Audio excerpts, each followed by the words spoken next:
Conferencia General de la Iglesia de Dios en Argentina presenta Mensajes Reflexivos. Bienaventurados los mansos, porque ellos recibirán la tierra por heredad. Saludo a cada uno de ustedes, paz a vosotros. En esta oportunidad nos corresponde hablar sobre el tema titulado Bienaventurados los mansos, situado en el Evangelio de nuestro Señor Jesús, según Mateo, capítulo 5, versículo 5.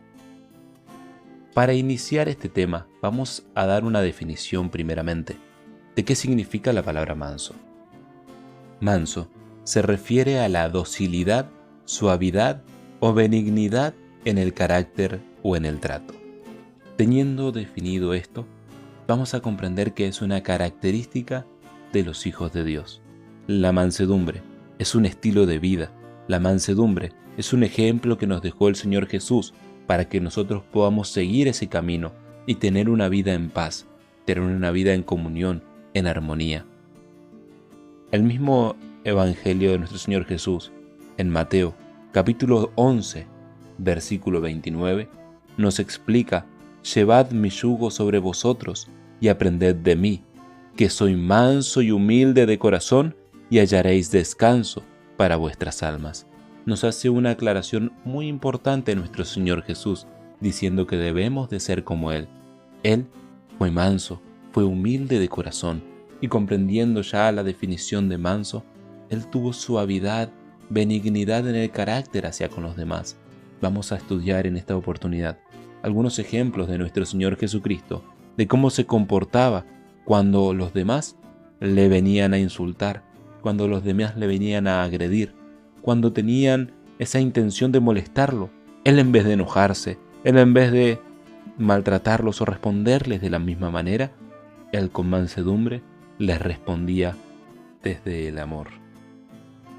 Vamos a analizar el primer ejemplo de nuestro Señor Jesucristo, situado en Juan capítulo 13, versículo 5. Cuando el Señor Jesús daba esta instrucción sobre el lavatorio de los pies, esta señal de humildad, esta señal de mansedumbre, primeramente recordemos quién es nuestro Señor Jesucristo. El Señor Jesús es el mismo Hijo de Dios, quien vino a cubrir nuestros pecados a través del derramamiento de su sangre, para que nosotros tengamos la oportunidad de que si hacemos la voluntad de Dios, por medio de nuestro Señor Jesucristo, vamos a tener participación y comunión con Dios, con nuestro Padre Celestial. Ese es nuestro Señor Jesús. Entonces comprendemos que el Señor Jesús es un ser muy importante porque fue el primogénito de toda criatura.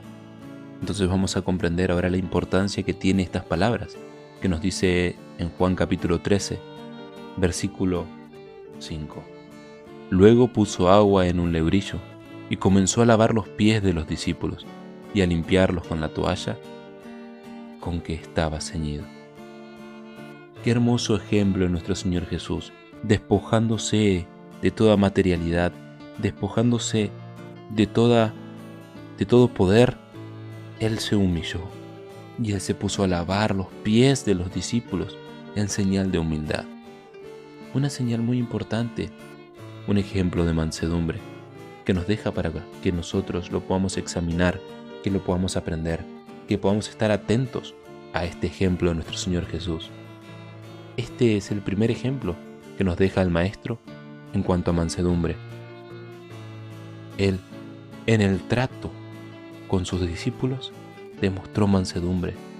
Pero no solamente demostró el trato con sus discípulos, es decir, con aquellas personas que le seguían, no solamente demostró esta mansedumbre con ellos, sino también con aquellos que le perseguían.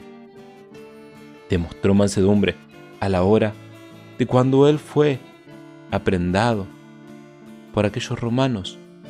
Vamos a leer en el Evangelio de nuestro Señor Jesús, según el evangelista Lucas, capítulo 22, versículos 48 al 51, donde nos narra aquí la historia de cuando Jesús estaba siendo aprehendido por aquellos soldados.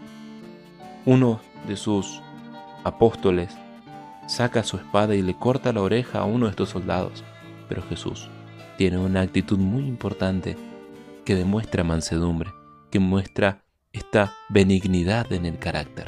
Vamos a traer a la lectura Lucas capítulo 22, versículos 48 al 51.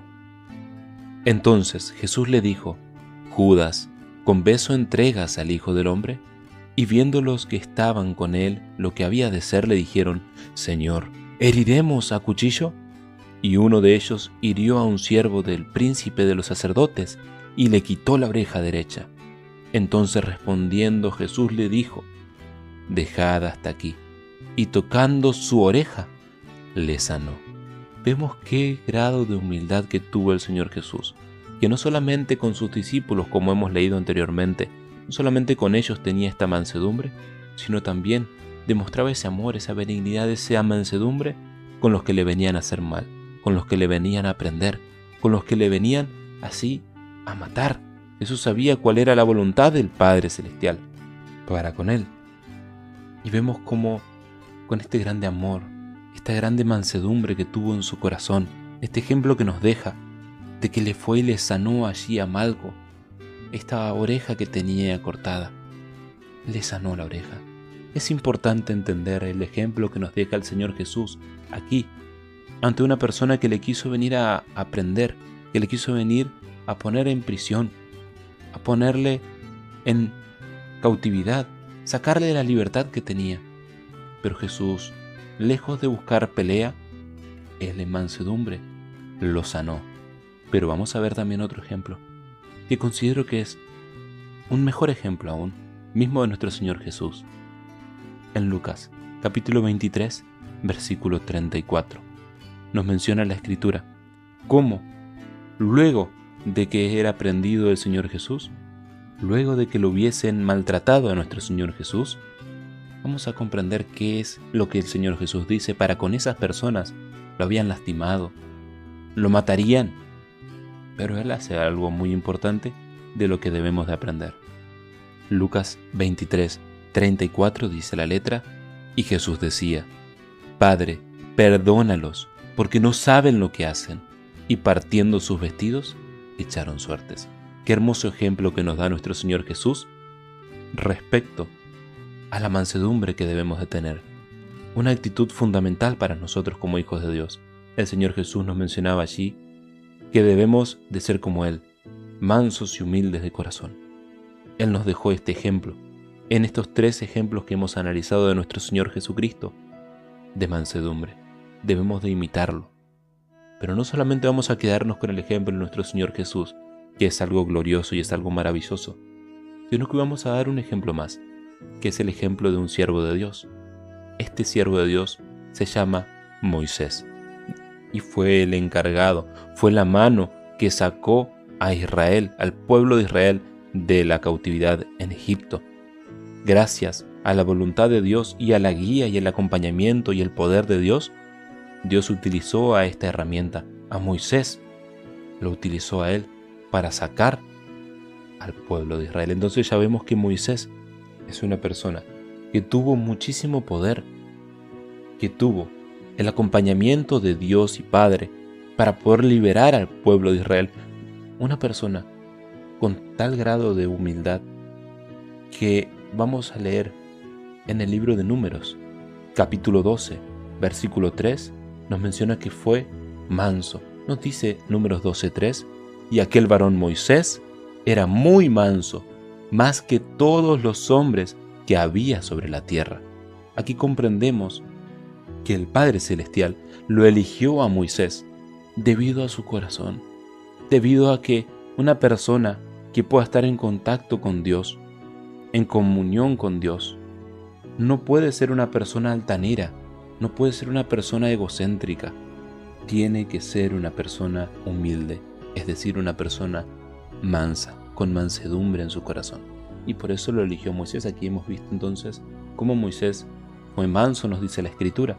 Pero vamos a ver un ejemplo, que recordemos que Moisés estuvo liderando al pueblo de Israel durante esos 40 años en el desierto, estuvo liderándolos. Y ahí vamos a ver algo muy importante, que es en dónde estaba la confianza de Moisés y cómo era que él tenía esa mansedumbre.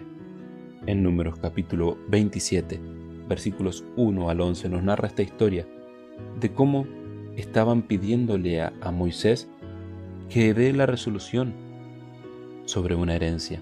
Le habían hecho esta pregunta, vamos a traer a la lectura. Números capítulo 27, versículos 1 al 11, dice la letra: las hijas de Salfaat, hijo de Efer, hijo de Galaad, hijo de Machir, hijo de Manasés, de la familia de Manasés, hijo de José, los nombres de los cuales eran Maala, Noa y Ogla, y Milca y Tirsa, llegaron, y presentáronse delante de Moisés y delante del sacerdote Eleazar, y delante de los príncipes y de toda la congregación, a la puerta del tabernáculo del testimonio, y dijeron: nuestro padre murió en el desierto, el cual no estuvo en la junta que se reunió contra Jehová en la compañía de Coré, sino que en su pecado murió, y no tuvo hijos. ¿Por qué será quitado el nombre de nuestro padre de entre su familia, por no haber tenido hijo? Danos heredad entre los hermanos de nuestro padre. Y aquí viene la parte interesante, viene la parte importante que debemos de prestar atención. Vinieron hasta ahora una pregunta, porque Salfaat no tuvo hijo. Y vemos que aquí, si no, tuvo hijas. Y vemos que se presentaron ellas ante Moisés y le cuestionaron sobre la herencia que le correspondía. Y vemos el versículo 5 en adelante, donde nos da una hermosa respuesta de parte de Moisés, diciendo: y Moisés llevó su causa delante de Jehová. Y Jehová respondió a Moisés diciendo: bien dicen las hijas de Salfaat, has de darles posesión de heredad entre los hermanos de su padre, y traspasarás la heredad de su padre a ellas. Y a los hijos de Israel hablarás diciendo: cuando alguno muriere sin hijos, traspasaréis su herencia a su hija. Y si no tuviere hija, daréis su herencia a sus hermanos. Y si no tuviere hermanos, daréis su herencia a los hermanos de su padre. Y si su padre no tuviere hermanos, daréis su herencia a su pariente más cercano de su linaje, el cual la poseerá, y será a los hijos de Israel por estatuto de derecho, como Jehová mandó a Moisés. Aquí vemos una hermosa enseñanza de que Moisés tuvo la mansedumbre, es decir, este temple en su corazón, de acudir al Dios y Padre, de consultarle a Él qué es lo que tenía que hacer. Luego de estar 40 años en el desierto liderando al pueblo de Israel, Moisés tuvo la humildad necesaria para pedir a Dios consejo y seguir poniendo su fe y su confianza en Dios, y sabiendo que Dios era el que le había dado la oportunidad de llevar adelante al pueblo de Israel. Y nunca tuvo por usurpación tener esa libertad de decidir ser el líder por su propia cuenta, porque él sabía que ese liderazgo le correspondía a Dios, y Dios le había dado la oportunidad de ser usado como una herramienta. Vemos entonces aquí la mansedumbre que utilizaba Moisés. Vamos a ver unos consejos para nosotros, para ver qué es lo que debemos de tener en cuenta a la hora de tratar de inquirir en nosotros esta mansedumbre. Vamos a escuchar lo que nos dice Proverbios, el sabio Salomón, en Proverbios capítulo 3, versículos 5 al 8. A la letra nos dice: fíate de Jehová de todo tu corazón, y no estribes en tu prudencia. Reconócelo en todos tus caminos, y Él enderezará tus veredas. No seas sabio en tu opinión. Teme a Jehová y apártate del mal, porque será medicina a tu ombligo y tuétano a tus huesos. Amén. Vemos aquí este importante consejo que nos da el sabio Salomón, donde nos aconseja de que debemos de confiar en Jehová, de poner nuestra voluntad en Jehová y no buscar la altanería de considerar que nuestro pensamiento es el correcto, porque ahí vamos a ver que el fin de ese camino el cual estamos siguiendo es de muerte. Tengamos mansedumbre en nuestro corazón para con nuestro Creador y reconozcamos que somos hechos del polvo y al polvo volveremos. Busquemos a Jehová de todo nuestro corazón, con mansedumbre en nuestro corazón, y allí seremos bienaventurados, porque serán bienaventurados los mansos, dice el Señor. Para culminar, vamos a ir a la cita en Efesios, capítulo 4, versículos 1 al 3, donde nos da un consejo de que debemos de ser mansos los unos con los otros. Yo pues, preso en el Señor, os ruego que andéis como es digno de la vocación con que sois llamados, con toda humildad y mansedumbre, con paciencia, soportando los unos a los otros en amor, solícitos a guardar la unidad del Espíritu en el vínculo de la paz. Seremos bienaventurados los mansos, porque nosotros tendremos el reino por heredad. Paz a vosotros.